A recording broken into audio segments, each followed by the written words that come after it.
ជំពូកទី2ព្រះសិទ្ធត្ថកុមារតាំងអំពីថ្ងៃដែលព្រះបរមពុទ្ធិសត្វចាប់បដិសន្ធិមកទល់នឹងថ្ងៃដែលព្រះអង្គប្រសូតគម្រប់មួយទសមាសគត់មានទេវបុត្រ4អង្គដែលមានប្រហោះកាន់ព្រះខ័នឃ្លាំចាំរក្សានិងការពារនៅសេចក្តីអន្តរាយមិនឲ្យកើតមានដល់ព្រះទារកនិងព្រះវរមេដាឡើយតាមទំនៀមទម្លាប់នៃជនជាតិឥណ្ឌានាសម័យនោះដល់ពេលសម្រាលបុត្រម្ដងស្ត្រីឥណ្ឌាតែងតែត្រឡប់ទៅសម្រាលបុត្រនៅផ្ទះខាងមាតាបិតានៃខ្លួនវិញចំពោះព្រះនាងសិរិមហាមាយាក៏ដូច្នោះដែរពេលព្រះគភ៌បរិបូរគម្រប់10ខែហើយព្រះនាងក៏មានប្រាថ្នាយាងទៅកាន់ទេវទហនគរដែលជាជាតិភូមិរបស់ព្រះនាងទើបទៅក្រាបថ្វាយបង្គំទូលព្រះផាស្តាដើម្បីសុំរាជានុញ្ញាតព្រះរាជាយល់សពហេតុការណ៍ទើបទ្រង់អនុញ្ញាតនិងទ្រង់ត្រាស់បញ្ជាឲ្យរាជអាមាត្យរៀបចំក្បួនរទេះគោនិងរទេះសេះដើម្បីនឹងដង្ហែព្រះអគ្គមហេសីទៅកាន់នគរទេវទហៈនោះដល់ថ្ងៃសុក្រ15កើតពេញបូរមីខែពិសាខឆ្នាំច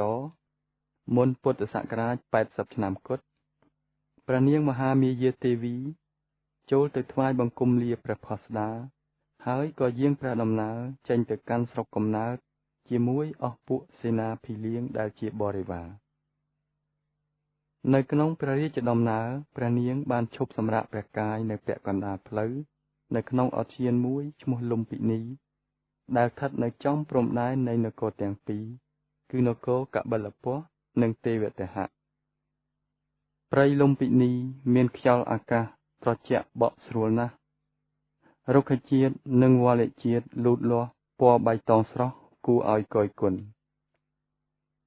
បុប្ផាជាតិរីកស្គុះស្គាយនិងចោលក្លិនសុគន្ធពិដោក្រអូបផ្សាយមានមរគីរត់ចុះរត់ឡើងនិងបាក់សីតូចធំប្រចឹកប្រឡែងគ្នាលេងយ៉ាងអើងកងភ្ញៀវខ្ញាគឺភាពដ៏សែនមនោរម្យនេះហើយដែលធ្វើឲ្យអ្នកដំណើរទាំងឡាយចូលឈប់សម្រាកយកកម្លាំងនៅលំពិនីនេះមុននឹងបន្តដំណើរទៅមុខទៀតព្រះនាងសិរិមហាមាយាមានព្រះហឫទ័យចង់ចូលទៅប្រពាតនៅក្នុងម្ដុំព្រៃនោះព្រះរាជអាមាត្យក៏យាងព្រះនាងចូលទៅពេលយាងទៅដល់ក្រោមដើមរាំងភ្នំមួយឬក៏ក្រោមដើមសាលព្រឹកព្រះនាងទ្រង់ឈោងព្រះហស្ថខាងស្ដាំចាប់កាច់ផ្ការាំងភ្នំមួយតងក្សិណនោះព្រះនាងក៏មានអារម្មណ៍ធីងធងទើបស្រវាឈោងចាប់មែករាំងភ្នំនោះដើម្បីនឹងទប់អង្ប្រានស្រីស្នំទាំងឡាយបានយល់ហេតុថាព្រះនាងនឹងសម្រាលបុត្រនៅក្នុងពេលឥឡូវនេះហើយក៏នាំគ្នាយកព្រះសន្ធិយាវាំងននទៅបិទបាំងនៅក្រោមដើមរាំងភ្នំនោះព្រះនាងនៅឈរប្រតោងមែករាំងភ្នំរហូតដល់ព្រះពោធិសត្វទ្រង់ប្រសូតจากព្រះឧត្តរក្នុងវេលាថ្ងៃជិតត្រង់ព្រះទារកមានព្រះរូបឆោមល្អបរិសុទ្ធមានសុខភាពបរិបូរណ៍និងគ្រប់លក្ខណៈក្នុងថ្ងៃសុក្រ15កើតពេញបូរមីខែពិសាខឆ្នាំចត្រូវនៅថ្ងៃទី8មេសាព្រះទារកត្រូវបានស្រីស្នំទាំងឡាយយកទៅស្រង់វារីដើម្បីដោះលាងមន្ទិលករនិងរុំដណ្ដប់ដោយសម្ពុតសូត្រពណ៌លឿងតាមប្រភពមហាជនដែលបានឃើញការប្រសូតនេះដោយផ្ទាល់ភ្នែកបាននិយាយថាពេលព្រះនាងយាងទៅដល់ក្រោមដើមរាំងភ្នំនៅក្នុងសួនលំពិនីក៏មានប្រតីចង់ឈោងចាប់មែករាំងភ្នំនោះប៉ុន្តែព្រះនាងឈោងចាប់ពុំដល់ក៏ស្រាប់តែមែករាំងនោះទោទន់ចុះមកខាងក្រោមដោយឯងដើម្បីឲ្យព្រះនាងឈោងចាប់បានរួចមកព្រះនាងក៏ប្រឈួនព្រះឧត្តរឈឺពោះសម្រាលបុត្រព្រះពោធិសត្វទ្រង់ប្រសូតមកដោយស្រួលនិងមានទឹកក្តៅទឹកត្រជាក់ហូរធ្លាក់ចុះមកដោយឯងមកលាងមន្ទិលករទ្រង់ប្រសូតមកភ្លាមមានពួកសទ្ធោទវាសមហាព្រំទាំង4បានយកផ្ទាំងសម្ពុតពណ៌មាសបណ្ដាញមាសនោះមកទទួល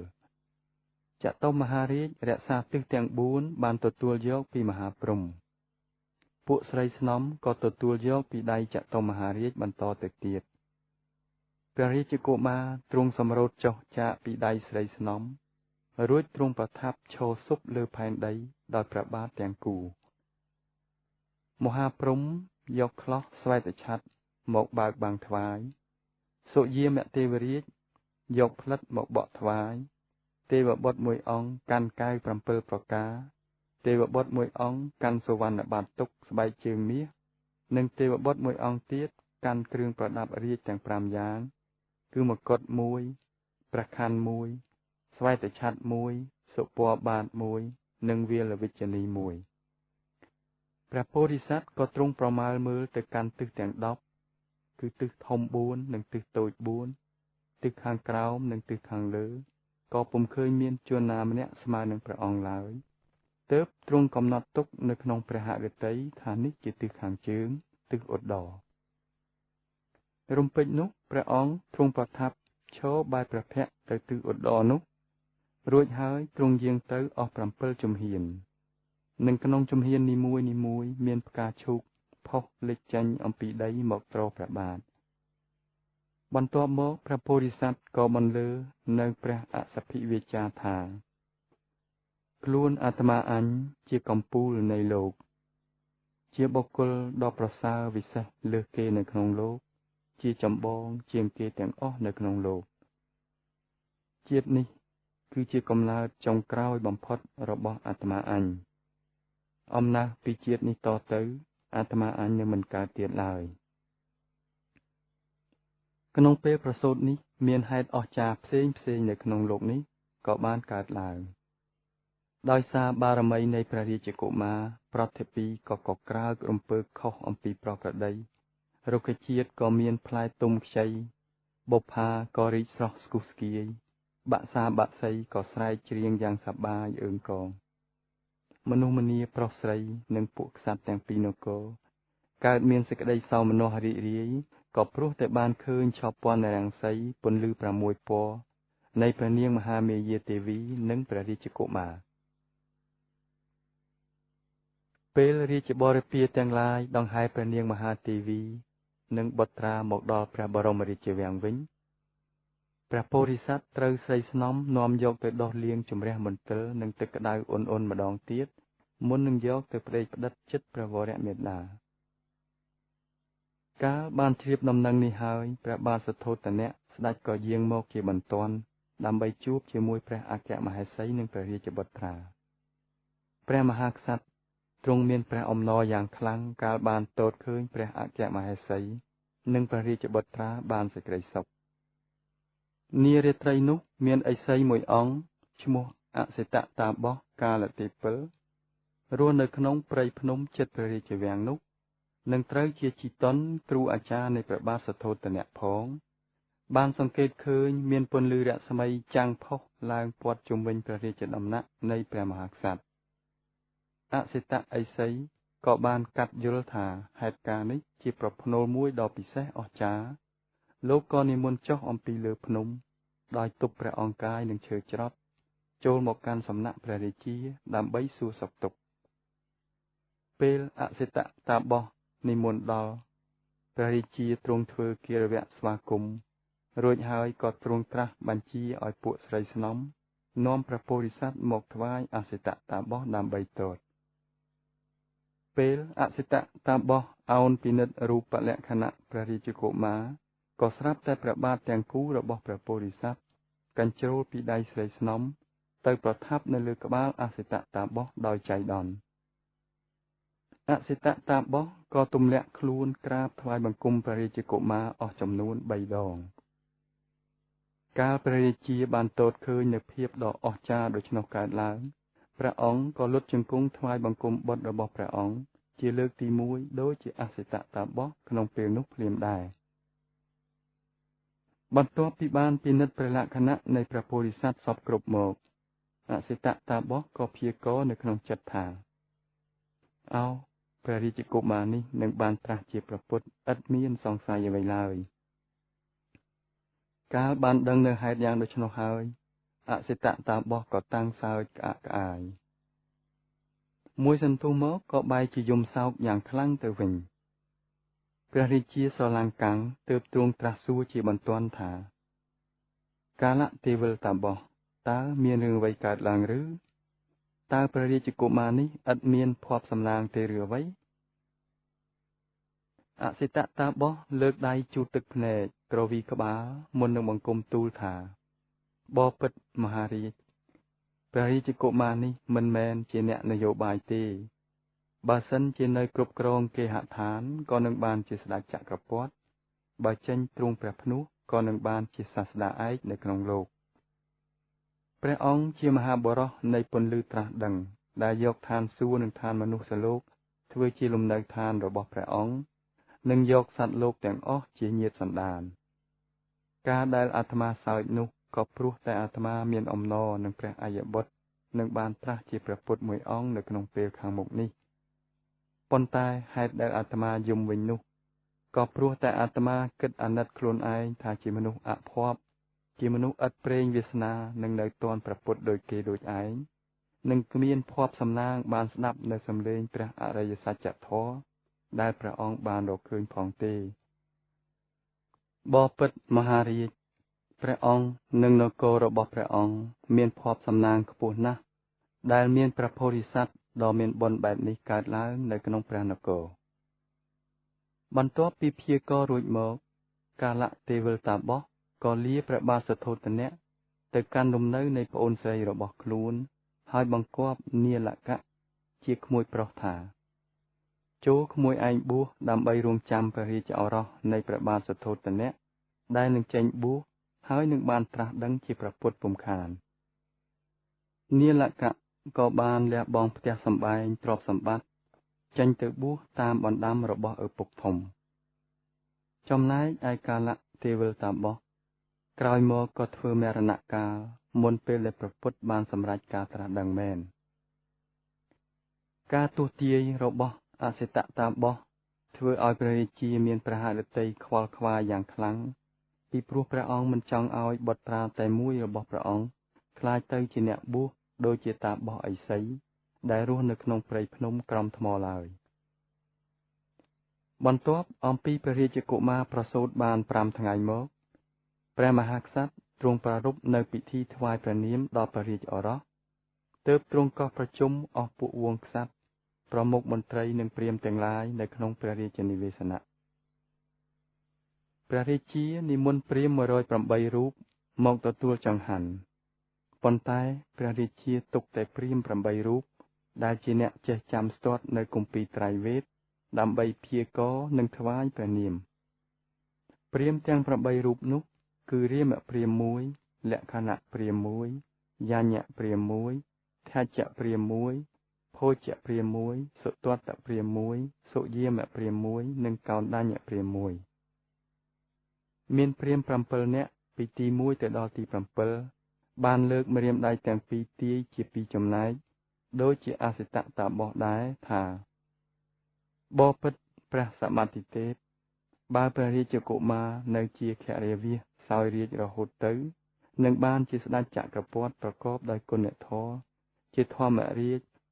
ជាឥសូរលើមហាទ្វីបដែលមានមហាសមុទ្រទាំង4ជាព្រំប្រទល់ព្រះអង្គជាអ្នកគ្រប់គ្រងលើផែនដីនៃទ្វីបទាំង4ដោយមិនបាច់ប្រើអាជ្ញាឬគ្រឿងសស្ត្រាវុធអ្វីឡើយព្រះអង្គនឹងយកព្រះធម៌ទៅអប់រំទូលមានសត្វលោកទាំងឡាយដោយស្មើគ្នាបើព្រះរាជកុមារនឹងចេញទៅសាងបព្វជិវិញព្រះអង្គនឹងបានត្រាស់ជាព្រះអរហង្គសម្មាសម្ពុទ្ធក្នុងលោកទាំងមូលចំពោះកោណ្ឌញ្ញព្រាហ្មណ៍ទី8ដែលជាព្រាហ្មណ៍ម្នាក់នៅក្មេងជាងគេបានលើកចង្អុលដៃតែមួយហើយទាយថាបពិតមហារាជព្រះរាជកុមារនេះពុំមែនជាអ្នកនៅគ្រប់គ្រងគេហដ្ឋានទេព្រះអង្គពិតជានឹងចេញសាងព្រះភ្នោះដោយឥតមានអ្វីមកទប់ទល់បានឡើយហើយនឹងបានត្រាស់ជាព្រះពុទ្ធយ៉ាងពិតប្រាកដកាលព្រាហ្មណ៍ទាំងអស់បានទស្សទាយថ្វាយរួចហើយគេក៏ស្រស់ស្រួលមូលមតិគ្នាថ្វាយព្រះនាមដល់ព្រះរាជកុមារថាសិទ្ធត្ថៈដែលមានន័យថាអ្នកធ្វើប្រយោជន៍គ្រប់យ៉ាងឲ្យបានសម្រេចលុះក្រោយមកព្រះអង្គក៏បានទទួលនៅកោតនាមមួយឈ្មោះថាគោតម មកប្រើគួបជាមួយនឹងគ្នាដែលហៅថាសទ្ធត្ថគោតមមហាជនតែងនិយមហៅតាមគោត្រនាមថាព្រះគោតមព្រះរាជាត្រាស់សួរទៅព្រាហ្មណ៍ទាំង8រូបនោះថាមនាលព្រាហ្មណ៍ទាំងឡាយតើបុត្រារបស់យើងបានឃើញនៅអារម្មណ៍យ៉ាងដូចម្ដេចបានជាចង់ចេញទៅបួសយ៉ាងដូចនេះព្រាហ្មណ៍ទាំងឡាយក្រាបទូលព្រះអង្គថាបបិទ្ធមហារាជនៅពេលនោះព្រះរាជកុមារនឹងទតឃើញនៅនិមិត្ត4ប្រការគឺមនុស្សចាស់ចរាមួយមនុស្សឈឺមួយមនុស្សស្លាប់មួយនិងមនុស្សអ្នកបួសមួយព្រះរាជាគ្មានព្រះរាជបំណងចង់ឲ្យព្រះរាជបុត្រាទៅសាងភ្នោះឡើយព្រះអង្គចង់ឲ្យបុត្រានៅគ្រប់គ្រងរាជសម្បត្តិជំនួសព្រះអង្គហើយនឹងបានជាមហាក្សត្រចក្រពត្រាធិរាជទៅអនាគតតែម្យ៉ាងកាលទ្រង់ព្រះសណ្ដាប់នៅពាក្យក្រាបទូលរបស់ព្រាហ្មណ៍រួចហើយទ្រង់បញ្ជាទៅពួកសេនាកាមាត្យថាចាប់តាំងពីថ្ងៃនេះតទៅអ្នកទាំងឡាយកុំគប្បីឲ្យមនុស្សទាំង4ប្រភេទខាងលើនេះចូលមកជិតបុត្រាយើងឲ្យសោះព្រះអង្គដាក់កម្រិតយ៉ាងតឹងរឹងមិនឲ្យមនុស្សពីទិសទាំង4ដែលមានសភាពដូចខាងលើចូលទៅត្រង់ចំរង្វង់ចក្ខុរបស់ព្រះរាជកុមារឡើយពួកព្រាហ្មណ៍ចាស់ទៅហើយនោះបានផ្ដាំទៅនឹងបុត្រទាំងឡាយនៃខ្លួនថាបើព្រះរាជឱរសនៃព្រះបាទសទ្ធោទនៈទ្រង់បព្វជិនឹងបានត្រាស់ជាព្រះពុទ្ធហើយចូលបុត្រទៅបួសនៅក្នុងសំណាក់ព្រះពុទ្ធនោះចុះពិតជាមិនខុសបំណងឡើយព្រះពោធិសត្វប្រសូតបានតែ7ថ្ងៃនិងព្រះបាទសទ្ធោទនៈសប្បាយព្រះហឫទ័យបានតែ7ថ្ងៃគត់សេចក្តីទុក្ខព្រួយមួយក៏បានកើតឡើងនៅក្នុងព្រះបរមរាជវាំងគឺព្រះនាងមហាមាយាទេវីទ្រង់សោយព្រះវិឡាល័យយ៉ាងតក់ក្រហល់ជាទីបំផុតព្រះបាទសទ្ធោទនៈក៏តែងតាំងព្រះនាងបជាបតីកោតមីដែលត្រូវជាអនុជក្សត្រីនៃព្រះនាងមហាមាយាទេវីនិងត្រូវជាប្អូនថ្លៃរបស់ព្រះអង្គផងឲ្យឡើងធ្វើជាព្រះអគ្គមហេសីព្រះនាងបជាបតីមានបុត្រាមួយអង្គដែរព្រះនាមនន្តៈហើយព្រះនន្តៈនេះមានព្រះជន្មប្អូនព្រះពោធិសត្វតែ2-3ថ្ងៃប៉ុណ្ណោះព្រះនាងបជាបតីកោតមីទទួលធ្វើជាមេនំបំបៅដោះព្រះពោធិសត្វនិងបីបាច់រក្សាព្រះពោធិសត្វដោយប្រតិប្រុសប្រណីដូចជាព្រះមេដាបង្កើតតរៀងទៅពេលព្រះពោធិសត្វព្រះជន្មគម្រប់7ឆ្នាំព្រះបិតាបានបញ្ជាឲ្យគេជីកស្រះ3ថ្វាយក្រសាលនិងបានបញ្ជូនទៅឲ្យសិក្សានៅក្នុងសំណាក់អាចារ្យវិស្វាមិត្រព្រះពោធិសត្វចាប់ផ្ដើមសិក្សាវិជ្ជាគ្រប់គ្រងរដ្ឋនិងយោធសាស្ត្រដូចជាអក្សរសាស្ត្រនុពន្ធសាស្ត្រដូរដន្ត្រីអត្តពលកម្មជាដើមដោយមានព្រះបញ្ញាញាណមកពីព្រះកំណើតព្រះសិទ្ធត្ថកុមាររៀនពូកែលើគ្រប់មុខវិជ្ជាទាំងអស់យ៉ាងឆាប់រហ័សជាទីបំផុតថ្ងៃមួយពេលព្រះអង្គគម្រប់ព្រះជន្ម9ឆ្នាំព្រះសិទ្ធត្ថនិងមិត្តរួមថ្នាក់ខ្លះដូចជាទេវទត្តនិងកឹមពិលដែលត្រូវជាបងប្អូនជីដូនមួយនឹងព្រះអង្គបានទៅចូលរួមក្នុងពិធីច្រត់ព្រះនង្គ័លដែលព្រះមហាក្សត្របានរៀបចំតាក់តែងឡើងជាលើកដំបូងនៅក្នុងវាលមេនជិតព្រះរាជវាំងមានវង្សក្សត្រប្រមុខមន្ត្រីគហបតីសេនាកាមាត្យប្រជាពលរដ្ឋប្រុសស្រីនិងកុមារាកុមារីចូលរួមទស្សនាយ៉ាងច្រើនកុះករជាដំបូងបង្អស់បព្វជិតព្រាហ្មណ៍សូត្រធម៌វេទយ៉ាងវែងអន្លាយហាក់រកទីបញ្ចប់គ្មាននិងធ្វើឲ្យព្រះរាជកុមារមានការអបសុករសាប់រសល់នៅក្នុងព្រះហឫទ័យដោយសារអាកាសធាតុក្តៅស្អុះផងព្រះរាជកុមារក៏យាងចេញពីមិត្តភ័ក្តិតែមួយព្រះអង្គឯងទៅគង់នៅក្រោមដើមព្រីងមួយឬដើមជម្ពូព្រឹកដែលមានម្លប់ដ៏ត្រជាក់នៅក្បែរនោះផងព្រះនាងបជាបតីកោតមីបានតាមរកឃើញព្រះពោធិសត្វគង់នៅទីនោះហើយក៏សូមយាងព្រះអង្គឲ្យត្រឡប់ទៅទតមើលព្រះបិតាច្រត់ព្រះនង្គ័លនាពេលចុងបង្ហើយវិញព្រះសិទ្ធត្ថកុមារបានទូលសួរទៅកាន់ព្រះនាងកោតមីជាព្រះមាតាថាបបិទ្ធព្រះមាតាហេតុអ្វីក៏ពួកព្រាហ្មណ៍ទាំងនោះសូត្រធម៌វែងអន្លាយយ៉ាងនេះព្រះនាងបជាបតីកោតមីក៏ឆ្លើយតបទៅព្រះពោធិសត្វថាបុត្រសម្លាញ់ ពួកព្រាហ្មណ៍សូត្រធម៌វែងយ៉ាងដូចនេះឯងណាបុត្រហើយបុត្រក៏នឹងត្រូវសិក្សានៅធម៌វេទដូចគេនេះដែរនៅពេលដែលបុត្រធំឡើងព្រះពោធិសត្វទ្រង់ត្រាស់សួរបន្តថាហេតុអ្វីបានជាព្រះបិតាមិនសូត្រធម៌វេទនេះដោយផ្ទាល់ព្រះអង្គជំនួសពួកព្រាហ្មណ៍តែនោះវិញទៅព្រះមាតាក៏ឆ្លើយតបថាបានតែអ្នកដែលកើតនៅក្នុងត្រកូលព្រាហ្មណ៍ប៉ុណ្ណោះទេដែលអាចអនុញ្ញាតឲ្យសូត្រធម៌នៅក្នុងគម្ពីរត្រៃវេទនេះសូម្បីតែស្ដេចផែនដីដែលមានឫទ្ធិអំណាចដ៏ខ្លាំងពូកែក៏ត្រូវតែពឹងផ្អែកលើការបម្រើរបស់ពួកព្រាហ្មណ៍ដែលមានមុខនេតិជាបព្វជិតទាំងនោះដែរព្រះពោធិសត្វសូមអនុញ្ញាតព្រះមាតាទៅគង់នៅក្រោមដើមម្លុបព្រីងនោះបន្តទៅទៀតព្រះនាងកូតមីទ្រង់អនុញ្ញាតតាមការស្នើសុំរបស់ព្រះពោធិសត្វបន្ទាប់មកព្រះនាងក៏យាងត្រឡប់ទៅទតមើលព្រះរាជាច្រត់ព្រះនង្គ័លវិញនៅពេលដែលបព្វជិតព្រាហ្មណ៍សូត្រធម៌ចប់ព្រះបាទសទ្ធោទនៈក៏ទ្រង់យាងចុះវាលចំការហើយទ្រង់ចាប់ផ្ដើមភ្ជួរនៅគន្លងដំបូងនៃរដូវបន្តមកពួកកសិករក៏ចាប់ភ្ជួរពីតាមក្រោយព្រះអង្គឮស្នូរសំឡេងស្រែកហ៊ោកញ្ជ្រៀវធ្វើឲ្យព្រះពោធិសត្វអត់ទ្រាំពុំបានក៏រត់ទៅកាន់ឯខាងចុងចំការព្រះអង្គទតឃើញសត្វគោខំអូសនង្គ័លដ៏ធ្ងន់ហើយកសិករវាយសត្វគោនោះនឹងរំពាត់ខ្សែតីបង្ខំឲ្យអូសទៅមុខយ៉ាងពិបាកខណៈដែលនង្គ័លគោះអាចបំណាស់ព្រះពោធិសត្វសម្គាល់ឃើញមានសត្វជន្លេនខ្លះដែលត្រូវកាត់ដាច់ជាកំណាត់និងខ្លះទៀតត្រូវសត្វស្លាបឆាបឆក់ចឹកពំនិងចម្ពុះនាំយកទៅព្រះអង្គក៏ទ្រង់បានទតឃើញសត្វស្លាបធំឆាបចុះ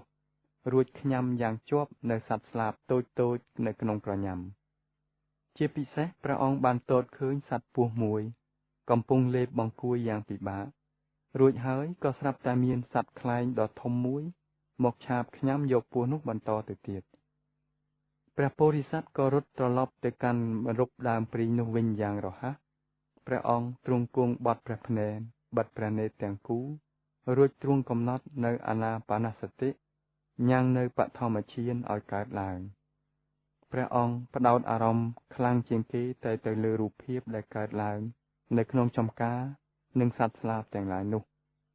ព្រះពោធិសត្វទ្រង់សញ្ជឹងគិតថាអោសត្វលោកទាំងឡាយហើយកំពុងតែមានជីវិតរស់នៅសុខមិនដេចឡើយក៏សម្លាប់គ្នាទៅវិញទៅមកយ៉ាងដូច្នោះដោយព្រះពោធិសត្វទើបតែបាត់បង់ព្រះមេដាថ្មីផងរឹតតែធ្វើឲ្យព្រះអង្គកើតមានសេចក្តីសង្វេគយ៉ាងខ្លាំងដល់ជីវិតសត្វតូចតាចទាំងនោះ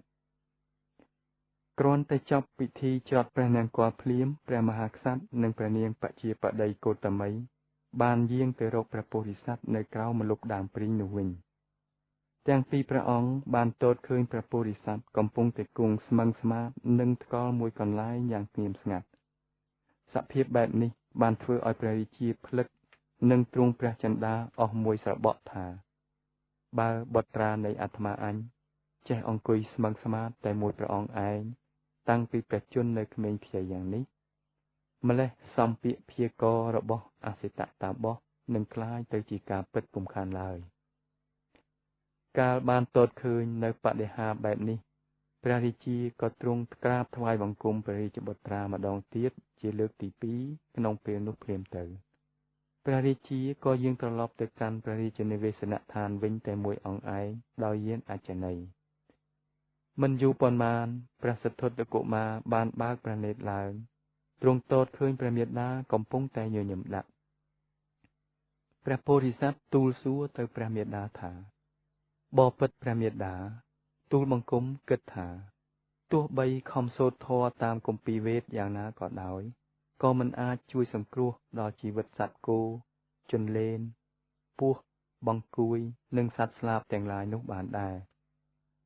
ព្រះនាងកូតមីគ្មានឆ្លើយតបអ្វីក្រៅពីងក់ព្រះសិរៈតបវិញយ៉ាងស្ទាក់ស្ទើរនោះឡើយថ្ងៃមួយជាខាងក្រោយមកទៀតព្រះសិទ្ធត្ថកុមារបានយាងប្រពាតក្នុងឧទ្យានមួយរំពេចនោះស្រាប់តែមានសត្វកងានព្រៃមួយដែលហើររំលងពីលើព្រះអង្គធ្លាក់ចុះមកលើដីនៅមិនឆ្ងាយប៉ុន្មានពីព្រះអង្គរត់ទៅចាប់សត្វកងានព្រៃនោះ ហើយទ្រង់ទតឃើញថាមានព្រួញមួយមុតជាប់យ៉ាងជ្រៅនៅលើស្លាបបង្ខាងរបស់សត្វក្ងានព្រះអង្គក្តាប់ព្រួញនោះរួចដកចេញមកយ៉ាងថ្នមថ្នមបក្សីទទះស្លាបស្រែកយំដោយមានឈាមហូរចេញមកអំពីស្លាបព្រះអង្គយកម្រាមព្រះហស្ថចុចសង្កត់ត្រង់មុខរបួសដើម្បីខាត់ឈាមព្រះអង្គបីទ្របក្សីត្រូវរបួសនោះហើយយាងចូលទៅក្នុងព្រះរាជដំណាក់ដើម្បីឲ្យព្រះអនុជក្សត្រីរូបនន្ទាដែលកំពុងតែទន្ទឹងមើលផ្លូវព្រះអង្គត្រឡប់មកវិញនោះឲ្យជួយផងព្រះនាងកញ្ញាបានយកថ្នាំស្លឹកឈើមកបុកឲ្យម៉ត់ទៅបិទនៅត្រង់មុខរបួសនៃបក្សីនោះដើម្បីនឹងខាត់ឈាមបន្ទាប់មកព្រះសិទ្ធត្ថកុមារក៏យកកងានព្រៃនោះទៅដាក់ជិតចង្ក្រានដើម្បីកម្ដៅឲ្យអ៊ុនពេលព្រះសិទ្ធត្ថកុមារហៀបតែនឹងយាងទៅយកស្រូវមកឲ្យកងានព្រៃនោះស៊ីស្រាប់តែមានព្រះរាជកុមារមួយអង្គដែលត្រូវជាប្អូនជីដូនមួយនឹងព្រះអង្គប្រជជនប្រមាណ8ឆ្នាំព្រះនាមទេវទត្តស្ទុះចូលមកក្នុងបន្ទប់ទេវទត្តកុមារមានកាន់ទាំងស្នានិងព្រួញមកជាមួយផងព្រះអង្គសួរទៅកាន់ព្រះសិទ្ធត្ថកុមារទាំងរហេបរហបថាណែសិទ្ធត្ថតើព្រះអង្គបានឃើញកងានព្រៃមួយធ្លាក់នៅជិតទីនេះដែរឬទេព្រះសិទ្ធត្ថកុមារមិនទាន់ឆ្លើយតបផងទេវទត្តកុមារបានក៏លេចទៅឃើញកងានព្រៃនោះកំពុងតែក្រាបជិតចង្ក្រានរួចទៅហើយទេវទត្តកុមាររត់សំដៅទៅកាន់បក្សីនោះហើយពោលថាកងានព្រៃនេះជារបស់ខ្ញុំជាអ្នកបាញ់វាដោយផ្ទាល់ដៃព្រះសិទ្ធត្ថកុមារក៏ចូលទៅឈរពាំងនៅចន្លោះទេវទត្តនិងកងានព្រៃក្នុងបំណងមិនឲ្យទេវទត្តយកបក្សីកងាននោះហើយពោលថាណែទេវទត្តបក្សីនេះត្រូវរបួសធ្ងន់ណាស់ខ្ញុំកំពុងតែថែរក្សាវាត្រូវតែស្នាក់នៅទីនេះដើម្បីព្យាបាលរបួស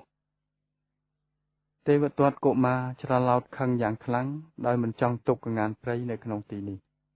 ទេវទត្តក៏ប្រកែកថាចូលព្រះរាមស្ដាប់ខ្ញុំសិន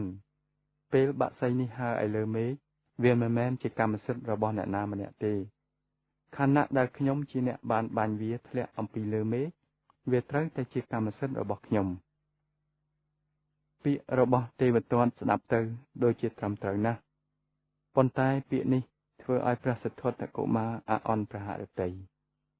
ព្រះសិទ្ធត្ថកុមារដឹងថាមានការមិនសមរម្យដែរប៉ុន្តែព្រះអង្គគ្មានធ្វើអ្វីកើតក្រៅអំពីឈរស្ងៀមមួយស្របក់ក្រោយមកទើបព្រះអង្គរកមធ្យោបាយឆ្លើយថាចូលព្រះអនុជស្ដាប់ខ្ញុំវិញម្ដងអ្នកដែលជាមិត្តនឹងគ្នាអាចរស់នៅជាមួយគ្នារីឯអ្នកដែលជាសត្រូវនឹងគ្នាមិនអាចរស់នៅជាមួយគ្នាបានទេព្រះអនុជជាអ្នកព្យាយាមសម្លាប់សត្វកងានព្រៃនេះដូច្នោះព្រះអនុជនិងកងានព្រៃពិតជាសត្រូវនឹងគ្នាបក្សីនេះមិនអាចរស់នៅជាមួយអ្នកបានទេរីឯខ្ញុំជាអ្នកជួយសង្គ្រោះវារុំរបួសឲ្យវាកម្ដៅឲ្យវាព្រមទាំងហៀបនឹងទៅរកចំណីមកបញ្ចុកវានៅពេលដែលអ្នកចូលមកដល់ទៀតផងកងានព្រៃនឹងខ្ញុំគឺជាមិត្តនឹងគ្នាហើយអាចរស់នៅជាមួយគ្នាបានដូច្នេះបក្សីនេះពិតជាត្រូវការខ្ញុំវាមិនត្រូវការអ្នកទេខណៈដែលព្រះរាជកុមារទាំងពីរនិយាយមិនចុះសម្រុងគ្នាក៏សម្រេចចិត្តយករឿងនេះទៅឲ្យចាស់ព្រឹទ្ធាចារ្យជួយដោះស្រាយជួនជាពេលនោះមានកិច្ចប្រជុំធំមួយនៃរាជរដ្ឋាភិបាលនៅក្នុងព្រះបរមរាជវាំងក្រោមអធិបតីនៃព្រះរាជាព្រះបាទសទ្ធោទនៈព្រះរាជកុមារទាំងពីរក៏យាងចូលទៅខាងក្នុងរោងជំនុំដើម្បីឲ្យតុលាការកាត់សេចក្តីព្រះសិទ្ធត្ថកុមារ3កងានព្រៃរីឯទេវទត្តកាន់ស្នានឹងព្រួញជាប់នឹងព្រះហស្ថព្រះរាជកុមារទាំងពីរបានប្តឹងរឿងរ៉ាវនេះទៅដល់ចៅក្រមហើយសូមឲ្យជួយវិនិច្ឆ័យតាមសេចក្តីច្បាប់គណៈវិនិច្ឆ័យប្រជុំកិច្ចពិភាក្សាគ្នាអស់ពេលយ៉ាងយូរប៉ុន្តែហាក់ដូចជាមិនស្របយោបល់គ្នាសោះមតិភាគច្រើនបានគាំទ្រទេវទត្តប៉ុន្តែនៅពេលដែលព្រះរាជាសុទ្ធោទនៈទ្រង់ក្រហមនឹងធ្វើក្អកចំនួន 2-3 ដងទៅគណៈវិនិច្ឆ័យក៏ឈប់ជជែកគ្នាហើយសម្រេចកាត់សេចក្តីថាព្រះសិទ្ធត្ថកុមារជាអ្នកឈ្នះនិងកងានព្រៃត្រូវបានមកព្រះអង្គ ជាការពិតណាស់ដែលទេវទត្តកុមារមិនដឹងជាធ្វើអ្វីកើតព្រះសិទ្ធត្ថកុមារបានកងានព្រៃមែនប៉ុន្តែព្រះអង្គមិនសប្បាយក្នុងប្រតិយទាល់តែសោះសូម្បីតែព្រះអង្គនៅវ័យក្មេងខ្ចីមែនក៏គង់ព្រះអង្គដឹងថាជ័យជំនះរបស់ព្រះអង្គគ្រាន់តែជាការលើកដំកើងកិត្តិយសប៉ុណ្ណោះព្រះអង្គបានកងានព្រៃក៏ព្រោះតែចៅក្រមចង់ផ្គាប់ព្រះតីព្រះរាជាមិនមែនព្រោះតែគេឃើញសេចក្តីពិតលើអ្វីដែលព្រះអង្គបាននិយាយនោះទេព្រះរាជកុមារខំព្យាបាលកងានព្រៃអស់រយៈពេល4ថ្ងៃពេលព្រះអង្គទតឃើញកងានព្រៃជាមុខរបួសស្រួលបួលហើយនិងមានសុខភាពបរិបូរណ៍ហើយព្រះអង្គក៏លែងបាក់សីកងាននោះឲ្យមានសេរីភាពទៅជួបជុំគ្រួសារវាវិញទៅនៅក្នុងលោកយើងនេះមានមនុស្សតិចណាស់ដែលមានចក្ខុប្រសាទប្រកបដោយមេត្តា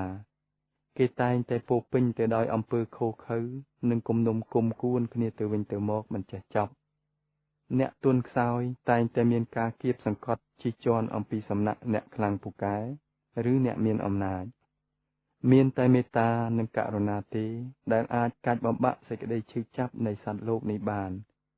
ទោះបីជាមានការគាំទ្រពីមតិភាគច្រើនក៏ដោយក៏សេចក្តីពិតវានៅតែជាពិតដដែលចប់ជំពូកទី2